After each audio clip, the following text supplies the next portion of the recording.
Se Deus é totalmente bom, por que ele permite o mal? Essa é uma das perguntas mais difíceis e importantes que podemos fazer. Muitas pessoas pensam que o mal é uma evidência contra a existência de Deus, ou pelo menos contra a existência de um Deus bom e poderoso. Mas será que isso é verdade? Para responder a essa pergunta, precisamos primeiro entender o que é o mal. O mal não é uma coisa em si, mas a ausência ou privação de um bem.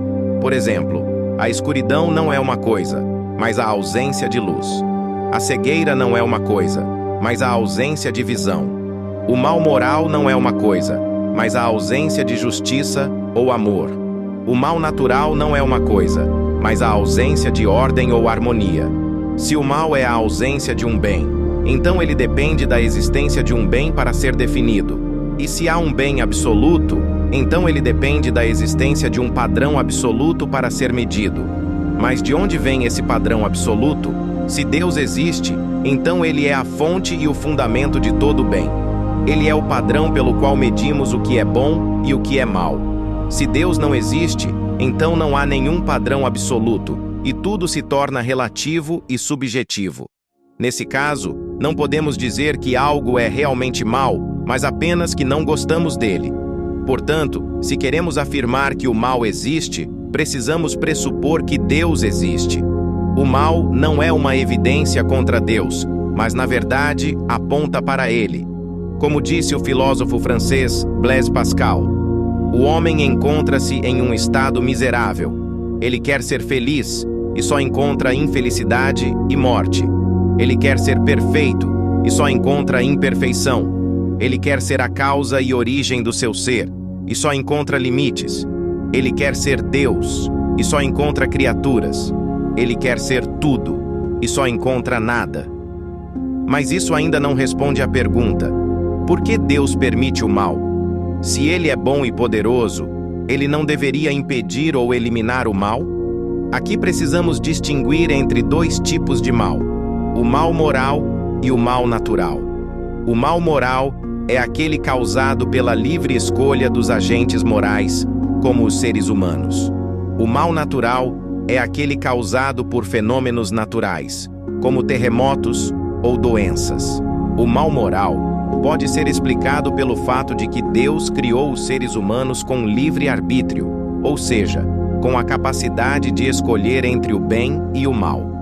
Deus fez isso porque ele queria ter um relacionamento pessoal e amoroso com suas criaturas, e isso só é possível se elas forem livres para responder ao seu amor ou rejeitá-lo. O amor não pode ser forçado ou programado, ele deve ser livre e voluntário. Mas se Deus nos deu livre arbítrio, então ele também nos deu a possibilidade de abusar dele e fazer escolhas erradas. E isso é exatamente o que aconteceu. Os seres humanos pecaram contra Deus e uns contra os outros, trazendo o mal moral para o mundo. Deus poderia ter impedido isso, mas isso significaria violar ou anular o nosso livre-arbítrio, e isso seria contrário ao seu propósito de nos criar para o amor. No entanto, Deus não nos abandonou em nosso estado caído. Ele providenciou uma solução para o nosso problema. Ele enviou seu Filho Jesus Cristo para morrer na cruz pelos nossos pecados e ressuscitar dos mortos para nos dar vida eterna. Através da fé em Cristo, podemos receber o perdão de Deus e a restauração do nosso relacionamento com Ele. Além disso, Deus prometeu que um dia Ele vai acabar com todo o mal moral e estabelecer um novo céu e uma nova terra, onde só haverá justiça e paz. O mal natural pode ser explicado pelo fato de que Deus criou o mundo, com leis naturais que governam os seus processos físicos e biológicos. Deus fez isso porque Ele queria ter um mundo ordenado e previsível, onde as suas criaturas pudessem viver e se desenvolver. As leis naturais são boas em si mesmas, pois permitem a existência e a continuidade da vida. Mas se Deus criou o mundo com leis naturais, então Ele também criou o mundo com a possibilidade de que essas leis produzissem efeitos indesejáveis ou nocivos para as suas criaturas. E isso é exatamente o que acontece. Os fenômenos naturais causam o mal natural para o mundo. Deus poderia ter impedido isso, mas isso significaria interferir ou suspender as leis naturais, e isso seria contrário ao seu propósito de nos criar para um mundo real. No entanto, Deus não nos deixou à mercê dos fenômenos naturais. Ele nos deu a capacidade de compreender e manipular as leis naturais para o nosso benefício e o dos outros.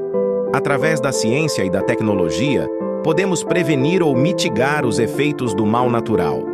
Além disso, Deus prometeu que um dia Ele vai acabar com todo o mal natural e transformar o mundo em um lugar onde não haverá mais dor nem sofrimento. Portanto, podemos concluir que Deus permite o mal porque Ele tem razões moralmente suficientes para fazê-lo. Ele permite o mal moral porque Ele respeita o nosso livre-arbítrio, que é uma condição necessária para o amor. Ele permite o mal natural porque Ele sustenta as leis naturais, que são uma condição necessária para a vida. Mas Ele não permite o mal sem propósito ou sem esperança.